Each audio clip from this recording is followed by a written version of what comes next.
जरा सोचिए, आपके पास अरबों डॉलर हों लेकिन आप उन्हें खर्च न कर सके। सुनने में अजीब लगता है ना? लेकिन ये रूस के लिए एक हकीकत थी। तो चलिए आज इसी कहानी को खोलते हैं, समझते हैं कि कैसे रूस ने इस फाइनेंशियल पहेली को सुलझाया और ये सब भारत के रुपये और चीन के युआन की तरफ एक बहुत बड़े गेम प्लान का हिस्सा कैसे है। जी हाँ, ये कोई मनगढ़ंत सवाल नहीं है।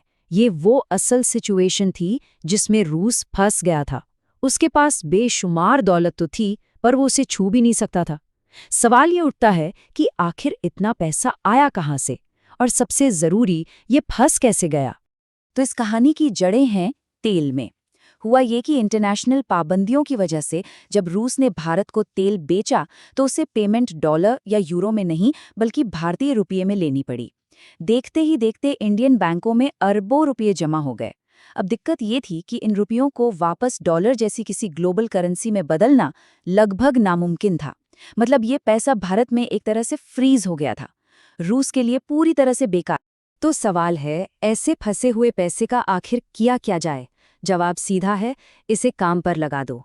रूस ने एक बहुत ही सरल लेकिन कमाल का तरीका निकाला, और इसे समझने का सबसे अच्छा तरीका है ईवान के निवेश की कहानी। देखिए, रूसी बैंकरों ने इस मुश्किल को एक मौके की तरह देखा। उन्होंने सोचा, जैसा कि आप यहाँ देख सकते हैं, क्यों न इस सोए हुए खजाने को जगाया जाए। और उनका जवाब फाइनेंशियल इंजीनियरिंग का एक बेहद शानदार नमूना था।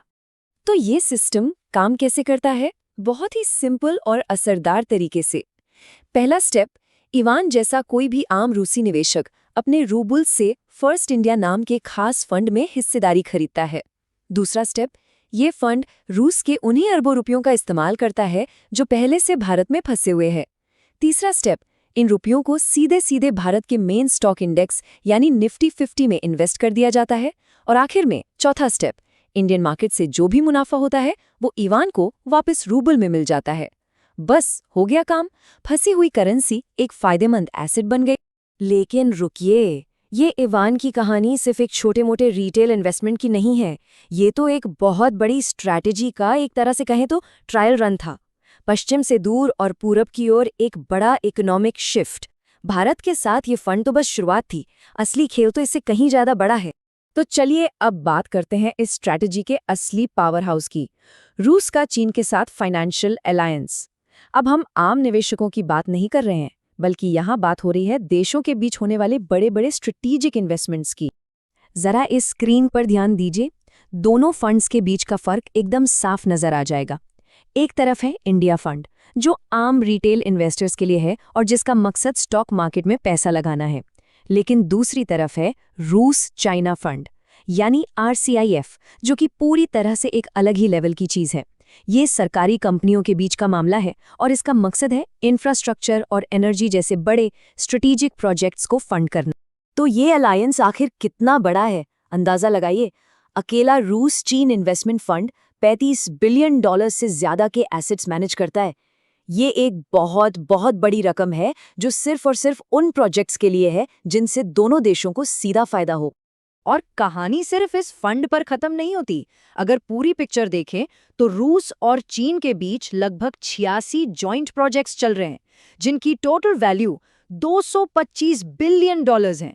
हम यहाँ एक बहुत गहरे इकोनॉमिक इंटीग्रेशन की बात कर रहे हैं, जो किसी एक फंड से कहीं ज्यादा बड़ा है। और ये इकोनॉमिक पार्टनरशिप असल में दिखती कैसी है? देखिए, ये चार्ट सब कुछ साफ कर देता है। रूस और चीन के बीच जो भी ट्रेड होता है, उसका 90% पेमेंट अब उनकी अपनी करेंसीज रूबल और युआन में हो रहा है। ये अमेरिकी डॉलर पर अपनी निर्भरता कम करने के लिए एक बहुत सोचा समझा और बड़ा स्ट्रैटेजिक कदम है। तो अब तक हमने कुछ उदाहरण देख लिए। चलिए अब जरा इस पूरी फाइनेंशियल स्ट्रैटेजी के मैकेनिज्म को समझते हैं। इसे हम बायलैटरल फंड प्लेबुक भी कह सकते हैं। तो ये बायलैटरल इन्वेस्टमेंट फंड आखिर होता क्या है? इसे ऐसे समझिए, जैसे ये दो देशों के बीच एक खास फाइनेंशियल ब्रिज हो। ये एक ऐसा तरीका है जिससे एक देश, मान लीजिए देश ए, अपना पैसा सीधे देश बी के प्रोजेक्ट्स में लगा सकता है। और सबसे खास बात, ये अक्सर उनकी अपनी लोकल करेंसी में होता है। इंटरनेशनल पाबंदियों जैसी रुकावटों को पार करने के लिए ये एक बहुत ही कारगर तरीका है। अब सबसे जरूरी सवाल, ये स्ट्रैटेजी इतनी पावरफुल क्यों है?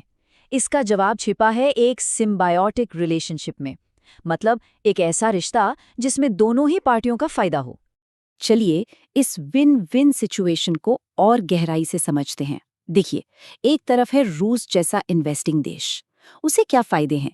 वो अपनी फंसी हुई करेंसी को इस्तेमाल कर सकता है, अपने इन्वेस्टमेंट्स को वेस्ट से दूर डाइवर्सिफाई कर सकता है और मजबूत जियोपॉलिटिकल गठबंधन बना सकता है। अब दूसरी तरफ देखिए, भारत या चीन जैसे देश को क्या मिलता है?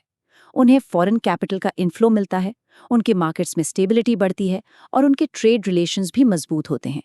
ये वाकई में एक ऐसी डील है जिसमें दोनों की जीत है। तो इन सब का निचोड़ क्या है? इसका मतलब क्या है? क्या हम एक नए फाइनेंशियल ऑर्डर की शुरुआत देख रहे हैं? चलिए इस विश्लेषण के फाइनल टेक अवे पर एक नज़र डालते हैं। जब हम सारी कड़ियों को जोड़ते हैं तो एक साफ तस्वीर उभरकर सामने आती है। पहला, ये इंटरनेशनल पाबंदियों को बाईपास करने का एक बहुत ही क्रिएटिव फाइनेंशियल जुगाड़ है। दूसरा, ये नए जियोपॉलिटिकल और इकोनॉमिक गठबंधन बनाने का एक जबरदस्त टूल है। तीसरा, ये अमेरिकी डॉलर के दबदबे को चुनौती देने वाला एक सोचा समझा कदम है। और इन सबको मिलाकर देखें तो ये सब एक बहुत बड़ी बात की तरफ इशारा करते हैं। ग्लोबल फाइनेंस के काम करने के तरीके में एक बहुत बड़ा बुनियादी बदलाव आ सकता है। अगर इस तरह के विश्लेषणों में दिलचस्पी है, ये समझने में कि पैसा और पावर कैसे दुनिया को एक नया आकार दे रहे हैं, तो ऐसे और भी विश्लेषणों के लिए हमारे चैनल को सब्सक्राइब जरूर करें। और आखिर में एक सवाल जिसके बारे में सोचना जरूरी है, क्या इस तरह के फंड सच में ग्लोबल फाइनेंस का नक्शा दोबारा बना रहे हैं? ये एक ऐसा सवाल है जिसका जवाब हमें आने वाले वक्त में ही मिलेगा। और हाँ, एक ज़रूरी बात, ये विश्लेषण सिर्फ एजुकेशनल पर्पस के लिए है। कोई भी फाइनेंशियल फैसला लेने से पहले हमेशा किसी क्वालिफाइड फाइनेंशियल एडवाइजर से सलाह ज़रूर लें। आपका एक सब्सक्रिप्शन और एक कमेंट हमें इस तरह के और विश्लेषण बनाने के लिए बहुत मोटिवेशन देता है। हम जानना चाहेंगे कि हमारे आखिरी सवाल पर आपकी क्या राय है। क्या ये फंड्स फाइनेंशियल दुनिया का नक्शा बदल रहे हैं? अपनी राय नीचे कमेंट्स में ज़रूर बताएं। हमारे साथ जुड़ने के लिए धन्यवाद।